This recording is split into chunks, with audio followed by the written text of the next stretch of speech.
It's fine. I'll do medicine and I'll do a PhD too. Like I'll do it all.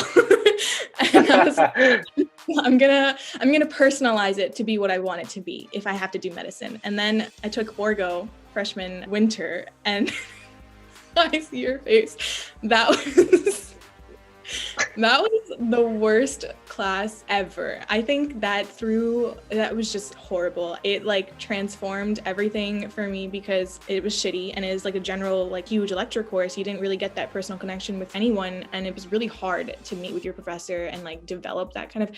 It's not easy when it comes to those bigger like general ed lectures. I just was not happy. I was so miserable, and I was thrown back into all of those insecurities I felt as a high schooler at Exeter, and like feeling incompetent and inept and feeling like I was just incapable of reaching the goals I wanted to achieve, and just like my potential was so limited. And I was just so thrown off by that because I had done so well freshman fall, and I felt like this huge wave of like confidence, but it felt really fake at the end. I was just like, oh, I'm just living in this facade of easier classes, that's why, blah blah blah.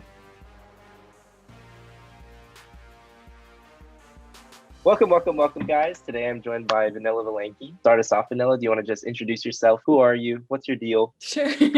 I'm Vennela. I graduated from the University of Michigan. I majored in public policy and had a minor in writing. I am currently working on a podcast / nonprofit called Health Incarcerated, which is about the intersection of gender health in the incarceration system. And then I'm also working for a company, a conflict resolution consulting company called Akoyo that I recently started in January. I just took the LSAT. I don't really know if I'm going to law school, but I actually did get into a master's program for conflict resolution, so I may be doing that instead.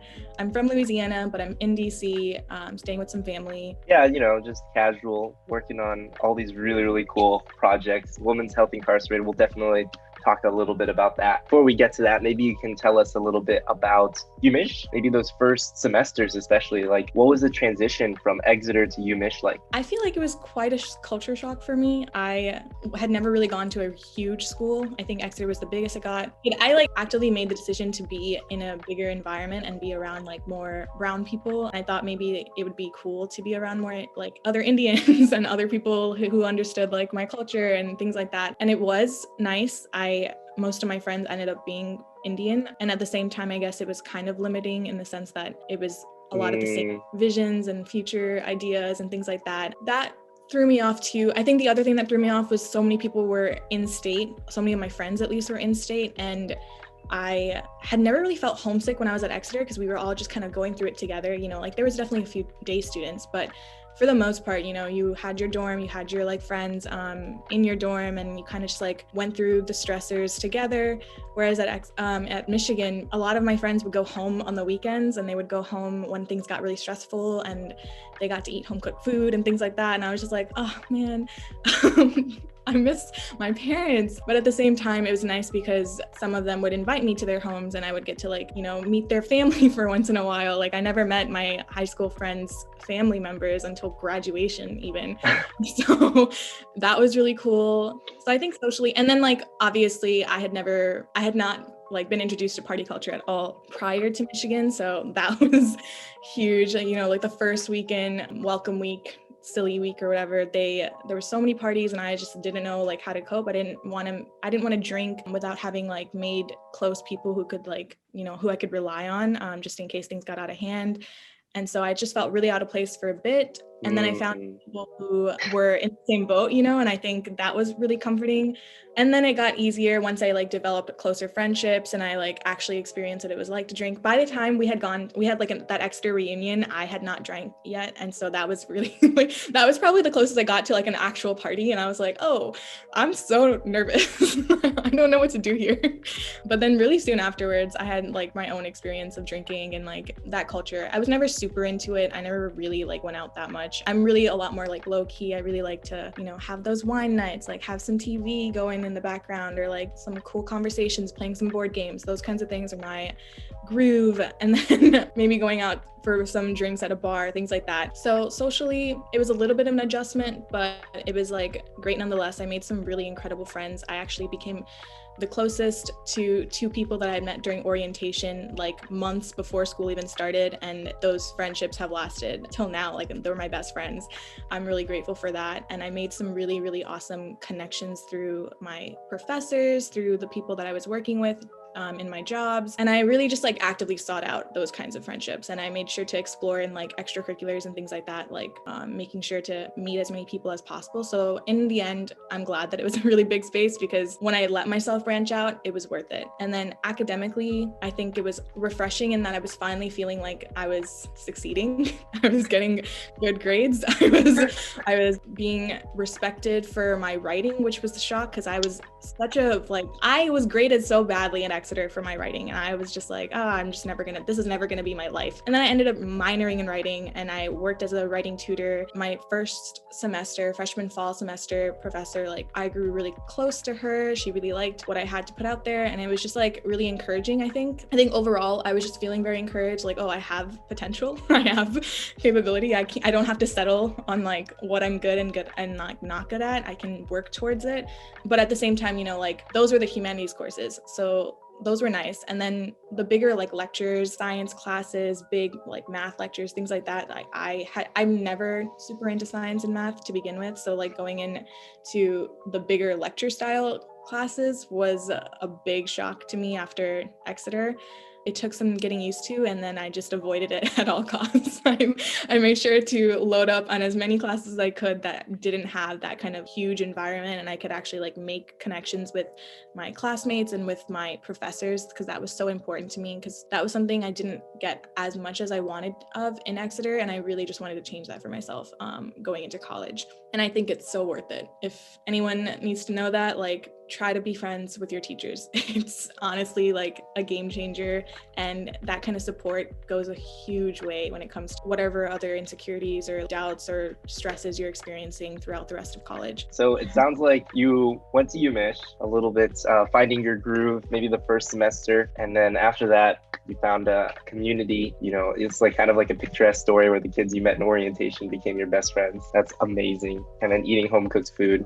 You couldn't go home, but I'll settle for eating my friends' home cooked food. Figuring out like what you enjoy from, like what's your ideal social. Well, I was similar, kind of like a party animal the first year, slowly realizing that's unsustainable, and you transition to more of a low key wine and cheese, parcheesi night. I have a quick follow-up actually, which I think would be really beneficial to learn more about, which was like, Vennela, how do you get close to professors? How do you butter them up? Are you like, sending them bribe money? Like, how do you become friends with them and get their support?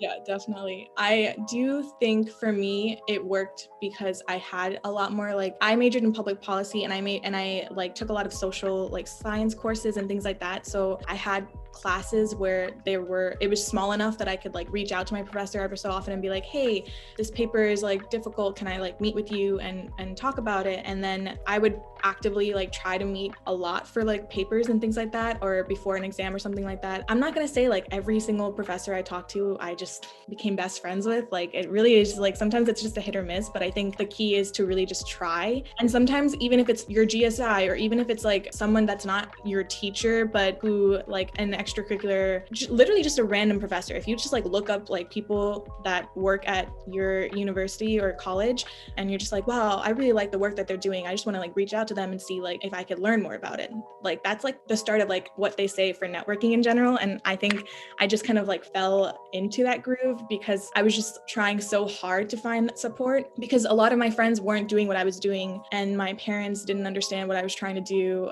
and I just didn't know who else to reach out to. So I had to make these connections, and those were like so life changing for me. So I think the biggest key is really just trying to like email like as many people. Sometimes you won't get a response, making sure to follow up. Sometimes they genuinely forget and they appreciate the follow up. I would say follow up like once, don't pester, because sometimes they're also just kind of like ignore you. And then in that case, it's just, they're not worth your time, because if they're too busy to care for the kids and the students that they're trying to like teach, that's problematic, and you wouldn't want them to be your mentor.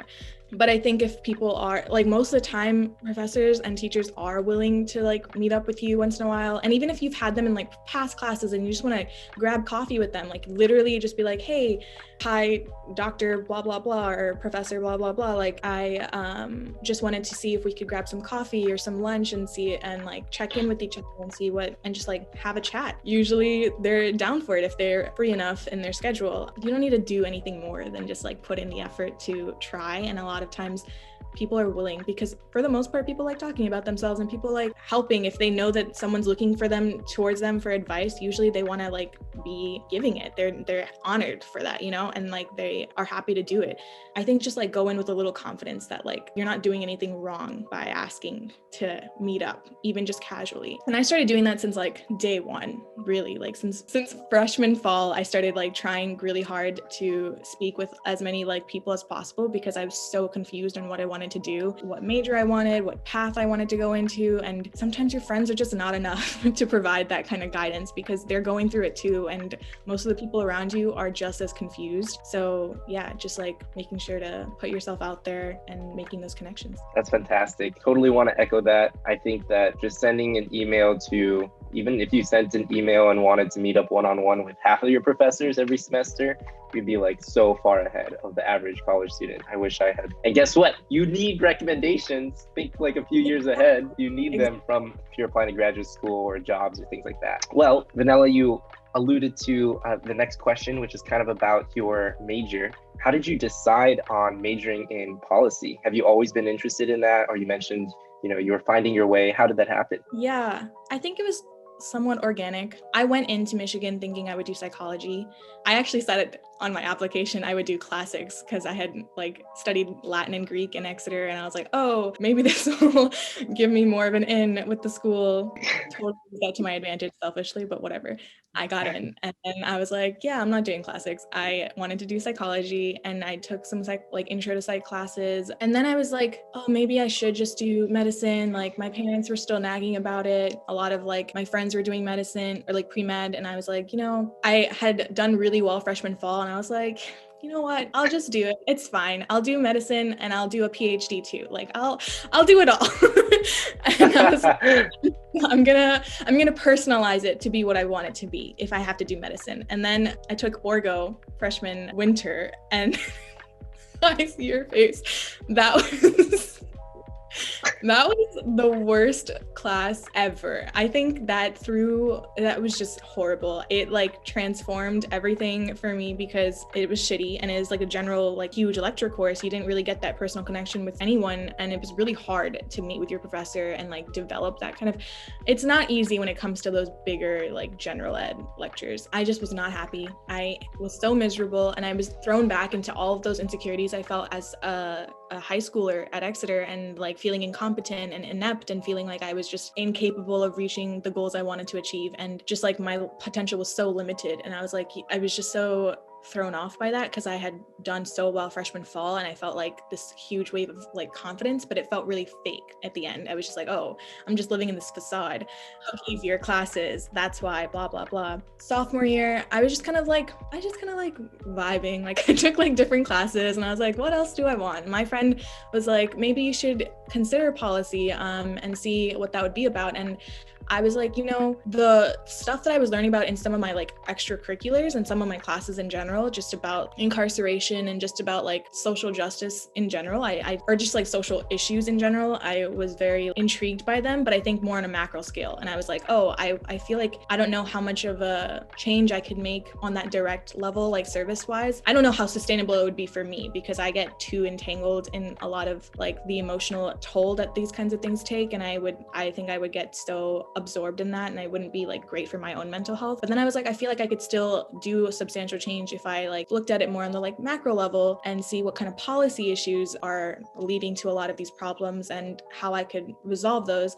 So then I looked into public policy, and I was like, oh, okay. But at Michigan, you have to actually apply to some of your majors. So that's stupid. So I had to apply to be a public policy major, and it was like a big game. It was like very competitive, but I managed to get it. And so at that point, when you're in it, you also really can't change. I loved public policy, but mostly because the way that they they created our major was like we could create our own concentration through it. So I got to choose to major in or concentrate in incarceration policy, and then like choose the courses I wanted to take that would like qualify for the major. So that was really cool. But most of my classes were outside of public policy in the end. But I mean, that's another thing. If you have the space in your schedule to explore beyond your major, 100% do it. And don't just take courses that are like easy or like, you know, more like low key. Take ones that actually interest you if you are able to get in and things like that, and like go in with everything with an open mind, because honestly it can learn so much, and you can start to learn more about like your own interests and your own passions through that. And then that's kind of what happened for me. I started like getting more and more passionate about this issue because of some of the classes I was taking and the people I was meeting through those classes, and seeing certain like professors even and like what kinds of things that they were up to. I was like, oh, maybe I can go in this route.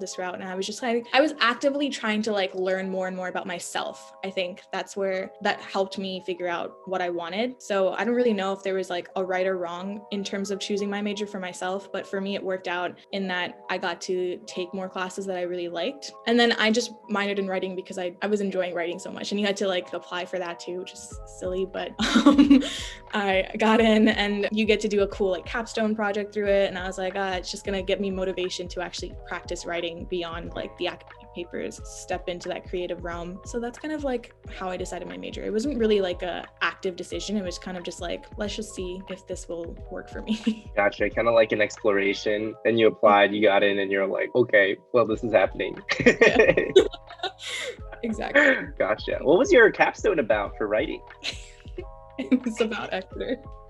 Literally, it was a 40-page memoir. It's actually a website, so people can read it if they want, if they're curious to know about Exeter beyond what we're talking about now.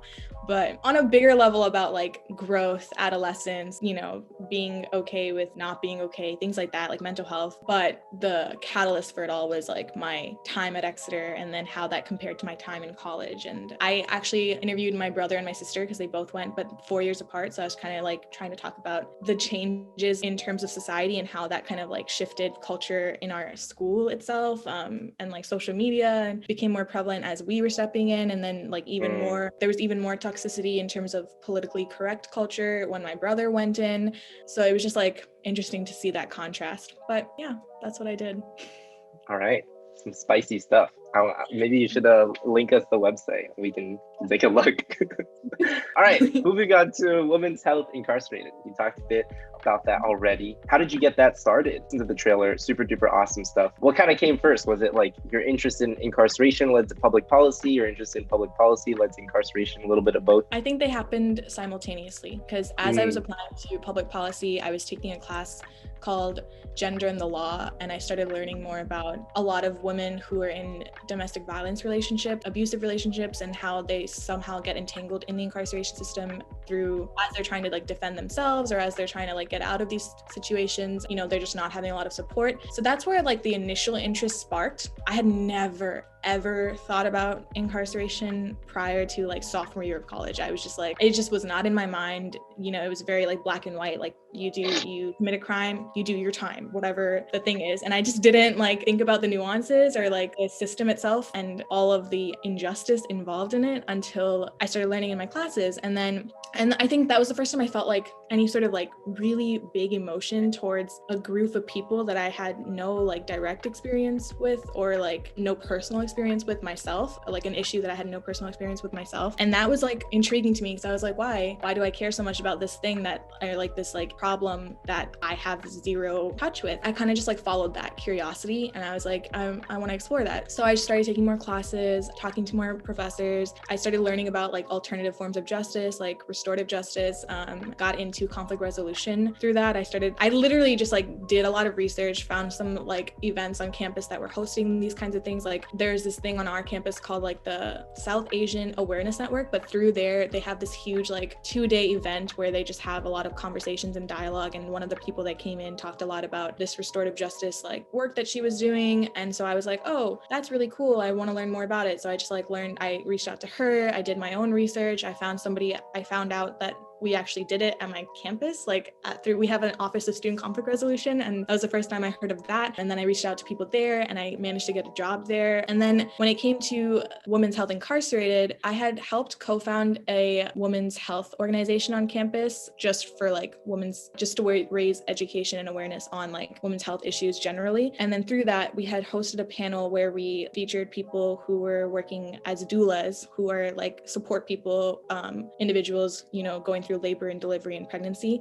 And they just started this doula program at the Michigan Prison for Women called Vennela Valley. So we like featured them and we like learned a lot. I was just like so shocked by all of lack of support and resources for women who are incarcerated, just especially because women's needs are so different from men's needs. And even though there's not as many incarcerated women as there are men, they're being incarcerated at a higher rate more and more recently. And I think, and it's not because more and more women are doing bad things. It's just because of the ways that the laws are set up to lead a lot of women to just get entangled with the legal system. So I was just learning all this stuff and I was like, why is this not being talked about? Why are people like not aware of this? And my friend on her own had been thinking the same way. This is one of my best friends that I met in orientation. And we just like were thinking, we had reached out independently to the org director that like we had featured.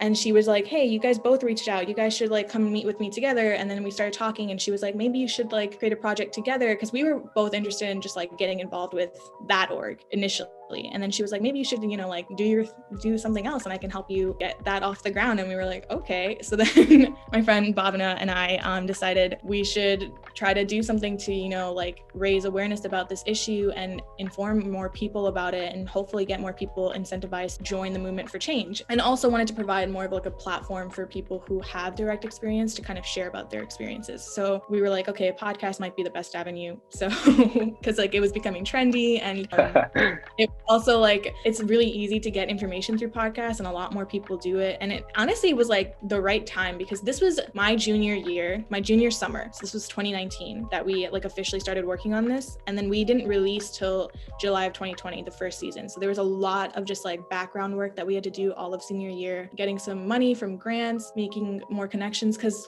this is an issue that neither of us are experts in. We knew nothing about, we also knew nothing about podcasting and like the technical expertise around it. I literally have zero technical experience. Like I kid you not, I can't do anything. Like I just don't know how to use anything. So it was so daunting for me because she was the one who suggested a podcast and I was like, okay. I don't know, but we became like an organization as well on the side because it was just easier in terms of logistics. So we became like a nonprofit at the same time and we developed a website. And so there was all these like logistics that we had to go through all of senior year. And I had a lot of connections with people who were in the field because of classes I was taking. So we really got like some cool mentorship. And then we also needed to reach out to people who were directly incarcerated because we wanted to make sure, this was like everything we were doing had intention behind it. And we were constantly trying to do that reflective work simultaneously. And then eventually we expanded our team to include a few more members and some volunteers. And we like officially launched our first season July of 2020. And now we're on our second season. We just released the third episode this past Wednesday. So wow, it's still ongoing. That's remarkable. Can you tell us what do you think has been like your proudest achievement when it comes to Women's Health Incorporated? Yeah, it's actually Women's Health Incarcerated. Incarcerated. Oh my gosh. We call it WHInc for short, if that's easier for you. Oh my God, proudest moment. I think this season we had people who had direct experience reach out to us instead of us reach out to them for the first time, interested in sharing their story and using our platform to like talk about what they went through and talk about or like the kinds of insight that they wanted to make sure people were taking away from their experiences. And that was huge because it finally made me, and they were like, so excited to share the episode once it was released on their like own social media. And like, I think that's when I first realized it really hit me that the platform we were providing can actually be really beneficial, not only for the general public to like learn and educate and be educated on these issues, but also for people who've literally been there and been through it all to still feel like they're being heard and feeling like their experiences are being taken seriously and validated, and now have a platform to like share and talk about them, and hopefully have people understand like they're more than just the fact that they were incarcerated. That's when it was really, really nice knowing that we were going along the path that we wanted to go on. And then my professor, who's been like a constant mentor throughout us all, has been using our podcast as like a resource in her classroom officially, and a lot more people were actually saying that they wanted to use it as well in their classes. And I was like, whoa, that is so cool. Like this season especially, we've revamped a little more.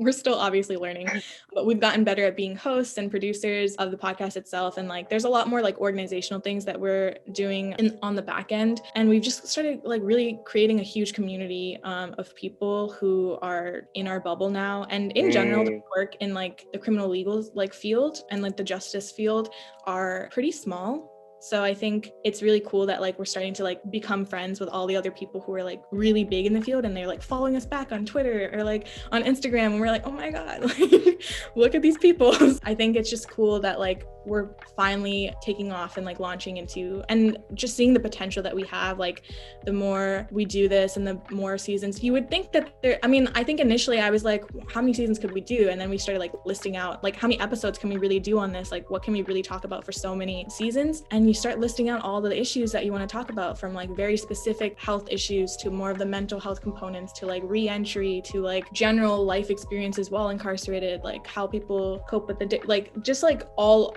around. Like there's just so much to talk about. In some sense it's good for knowing that like we can take this and like really go so big with it, and really like be such a huge platform for education and for people to utilize to elevate their own voices. So that's been awesome. Vennela, that's sick.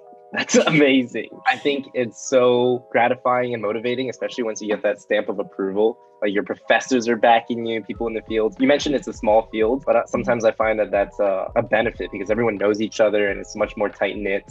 So you guys are, wow, really like solidifying your program and all that good stuff. And it looks like you realize there's so much more content to record and share. I can't wait for you guys. It sounds like a really exciting point in your guys' journey. So maybe we could transition. We're still talking about conflict resolution, policy, that sort of thing. But tell us about your work at Akoyu. How did you get started working there? And, what does like a typical work day look like? Basically, what happened was my job, because of COVID, had fallen through. So I was like, okay, I'm going to take this time because I have the ability to, because I was like staying with my parents, and like I was stable enough to just like take some time to really explore like what I wanted in my job after college before I committed really quickly. So I just did a lot of networking and a lot of just looking around, and I also started thinking maybe I could look into some grad schools, looked into a conflict resolution program through Columbia. And as I was looking through it, I was reaching out to some of the alums that worked there, and my boss happened to be one of the alums. So I was like, hey, like, would it be cool if we like talked? And I got to learn more about your thoughts on your experience there and things like that. And so we had a conversation, and through that, I think we just really clicked, and she had started up this company 2019. It's a very, very new company. So she was, I think, just looking for some extra hands and was like, hey, it might be really cool if we like had some sort of collaboration. And it ended up being a very like organic way of getting into it. Like I'm her like first intern, first official employee. Like she has a lot of contractors that she works with, but I'm her actual like only employee, like full-time. I'm an intern, but right now, because I'm an intern, and because I'm like the only one, my schedule is very much what I want it to be. Like we have a few meetings together, and like I help with like a lot of the social media components, but at the same time I help with a lot of like, I'm helping on a specific case that we're working on right now, and I'm like helping draft up certain proposals, surveys, and like needs assessment like related logistics. And then I'm officially going to start hopefully meeting other people who are like helping to facilitate the dialogues and whatnot soon, and then maybe even participate in them myself. And for me, it's like the best of both. It's just like an amazing experience, just because my boss and I are really close, and we actually share a lot of very similar values. We're not really different, and at the same time really similar. And I think it's just really cool to like constantly like see the differences in our perspectives, and we're really great at like navigating those differences. I've just learned so much just like talking to her and like learning more about the space in general. And I would recommend that if you have the capacity to like take on a smaller, like more low-key opportunity like this at some point in your life, like you 100% should. It's a remote position right now. Like I just work from home, but it's so rewarding. And I think being able to forge that kind of relationship with someone is really, really, really useful. And I am really helping to like, I have a lot of pull. She's given me that kind of like, it's because I'm the only one, you know, like, and I'm okay with that because it's just like so cool to like see it grow. And I think it's funny because it's like, alongside WHInc, very small things that I'm working on. And I think I just get to pull from like things I'm learning on WHIncs, and some of the logistics that I don't handle for WHInc, I'm handling through Okoyo. So I'm still learning about like all of these like components that I wasn't technically learning as like a director for WHInc, but now as like an intern, I'm getting that more hands-on experience with like social media and like marketing and things like that. So it's just really cool. I don't see myself like not doing this. I don't know how long, like I think I'll stay on as an intern for a while. Maybe I'll become more full-time. It's really fluid right now, like very much just kind of like we'll see where things go and like where she wants to progress, but I'm okay with it. So I'm going with it. Awesome. What sort of clientele do you work with at Okoyo? Yeah, so my boss works with a lot of different clientele. She's worked with people in higher education before. She's worked with law enforcement, currently working with another organization that actually does conflict resolution work themselves, but I think are having internal conflict that she's helping with, and like a lot of other organizational things. And she said she just got another potential client as well. So it's just like all over the place. Like it's really cool because I never saw myself in consulting, and I don't think this is traditional. I don't know what traditional consulting even really is. I never really understood it. I just like have seen a lot of my friends go in that path, and I'm like, okay, sounds cool. But we kind of just work with whoever like wants our services. And you know, conflict is literally everywhere. You can work in any space, which is also the really cool part. Like we can work in huge companies, we can work in really small fields, we can work in education, we can work in the criminal legal system. Like it's all over the place. So I really value that part of it a lot. And I think that's why I like conflict resolution in general, because it's just like such an fluid space and you can kind of go where you want with it. Wow, I didn't even know that you could work in conflict resolution like as a job. You know, like growing up 5 or 10 years ago, if you asked a kindergartner like what do you want to do, this is like one of those careers you never think about, and you can even study it, which it sounds like you're heading to do at Columbia, which is really cool. Well, I do want to be mindful of time, and I have a question, which is what advice would you give to like a young person or high schooler who's looking to get more involved in these sorts of topics like policy, social justice? What do you think is like the best path to make an impact? The best path to make an impact. I feel like I don't know how to speak to like the best path to make an impact because it really depends on what you want to make an impact in. For me, it was around people. I've always been interested in people, and in the sense of like I grew up with a lot of privilege and with a lot of stability and support in my life, and I have noticed how much that has contributed to my own growth and my own like capabilities and like things I can literally do. And I've also been around so many people who don't have that kind of support themselves.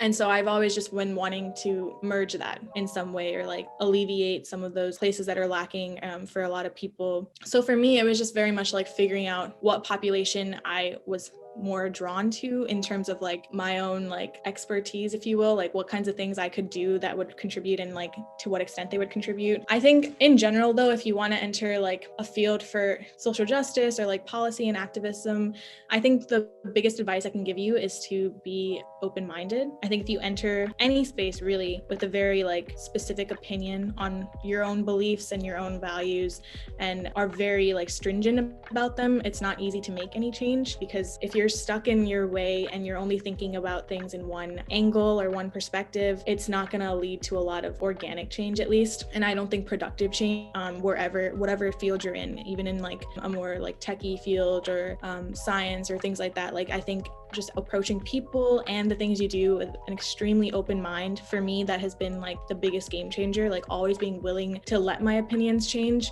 and taking advice from like from so many different people who have so many different backgrounds and experiences and identities. I'm just willing to like listen a lot of times and reflect and be okay if all of a sudden I'm like oh yeah, that makes sense to me. I feel strongly towards that. And then I meet with someone who's opposing that. And I'm like, oh, your side makes a lot of sense too. Just like being okay with like not having that kind of set, like, this is what I believe and this is it, or this is what needs to change, and letting go of that for myself has been really transformative in the kinds of things that I'm able to do. And I think that's why I really like the field of conflict resolution, because it's very much focused on just like people, no matter who they are, where they are, especially my company, they value just putting like humanity first, like no matter above all, like that's what we have to like bring ourselves back to, like very simple thinking about your needs and your values. So I think when you enter a space, especially if you're trying to like make some sort of impact and that's what you want your career to be centered around. I know a lot of people who don't even want to go into careers that are their passion or are like contributing towards some change. They just want, like to make sure that they're making money and they're like focused on their family, which is completely fine too. Like I think people should 100% be okay with knowing that that's okay. I took a long time for me to feel like that was okay, because I would always feel like, oh, you have to be caring about, you have to be doing some sort of service to be like a good person. But that's like, you're still a good person if you're focused on yourself and your own stability and your own family and your own well-being, like things like that. I do think it's worth it being mindful of like how you're impacting others. But in general, when you're in that field, I think not to worry so much too about like what you don't know. I think if you're just feeling super like naive or like so far away from what it is that you want to learn more about, like follow that curiosity and don't be afraid to ask questions. And I know that's like a typical thing that people always say, like, don't be afraid to ask questions. And I know it's not that easy at all. Trust me, I have so many insecurities about feeling ignorant or feeling like unable to have conversations with certain people that I have zero personal, about like issues that I have zero personal experience with, like how will they trust me? But I think you just have to try, and then you have to like let them know, like, I get it if they do feel defensive or vulnerable or like scared to be vulnerable around you. Just be like, I understand, like you shouldn't want to tell me things if you don't think that I'm gonna listen, and just kind of like try to get to a state where you can be like mutually at the same level. And if not, it doesn't work. And like that doesn't mean you're not good at, or you're not like able to provide a service or whatever either. It just means like you have to approach it a little differently, or maybe meet with other people, or like, like there's always going to be times where some people just don't want to talk to you, or some things aren't going to work out, or you're just not going to be good at something. You just have to, the sooner you accept it and you're okay with it and you're kind of like, okay, I'll find my niche eventually, or I will just continue working on it, the better it is for you. Because that's what happened for me. I still don't say I'm like good at anything. I'm just like, I like learning constantly. And I like, when I fall, I don't feel like I failed. I let myself like sulk for a bit. I give myself some time. I'm like, oh, whatever. And like get it insecure and feel all those emotions. And then I'm like, okay, what's going to make me feel better right now? Continuing to like sulk, or like, what can I do to remedy this? Like, how can I feel, like, who can I seek out? Like, what kind of support do I need to get out of this headspace and like continue doing the work I want to do, and like the work that I feel like needs to be done, So basically, not worrying about not feeling competent or like ready, or, imposter syndrome, all those things, because that's inevitable and it comes. So just kind of accepting it and like moving forward, and then keeping an open mind. Yeah, I think a really major theme, if I was to synthesize what you said, is really staying flexible and also humble throughout the process. Those were some words of wisdom, Vennela. I'm going to rewatch this, write this down, put it on my wall. But yeah, this was a really insightful talk. I think it's so inspiring, the work that you're doing. And the fact, another kind of pattern that I noticed is like, you always seem to get caught up in starting these things. You're very entrepreneurial, finding yourself as the first employee, or you were interested, and then your advisor was like, well, why don't you guys just start your own project? And you were like, maybe I will with my friend. And now you guys are getting really recognized and respected for your work. And it's just so amazing to see that happen. I would say the entrepreneurial part, I don't even know if I would call myself that. That was the first time that I feel like someone has said it, but I think it was because I had a team, and I strongly believe in collaboration. Like, it's huge. Like, whenever you want to do anything, and it's important not to want to like reinvent the wheel or do something just because you feel the need to do it, but do you see the need for it? Like, do you see like there would be value in what you're trying to do, and to what extent, and like who can you work with to really like get that goal across? And for me, a lot of like being that first was mostly just because it's easier. In my case, it's easier to not focus on like what other people are thinking and all that stuff, and just be like focused on myself and like what I can do when I don't have anything else to compare. It's just me learning as I go.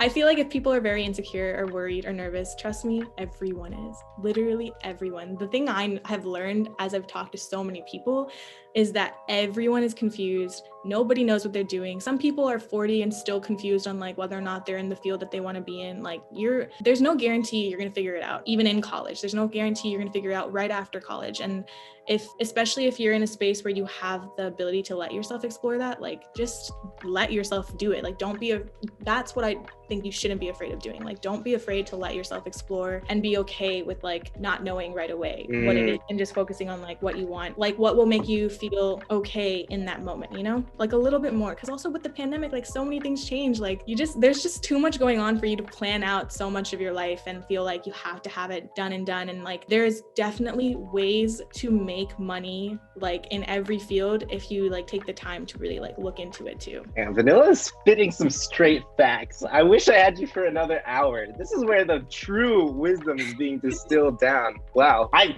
feel like I needed to hear that. Jeez, thank God this is recorded. I'm gonna play that over and over again. Well, I do have to let you go, Vennela. I have another meeting in a few minutes, but it was so wonderful to have you here and share your experience and your wisdom. Seriously, I wish I had heard this before I started college. So thank you so much for saying it, Vennela. That's pretty much all the time we have for this week, guys. But thank you so much for watching, and we will catch you at the next one. All right, bye.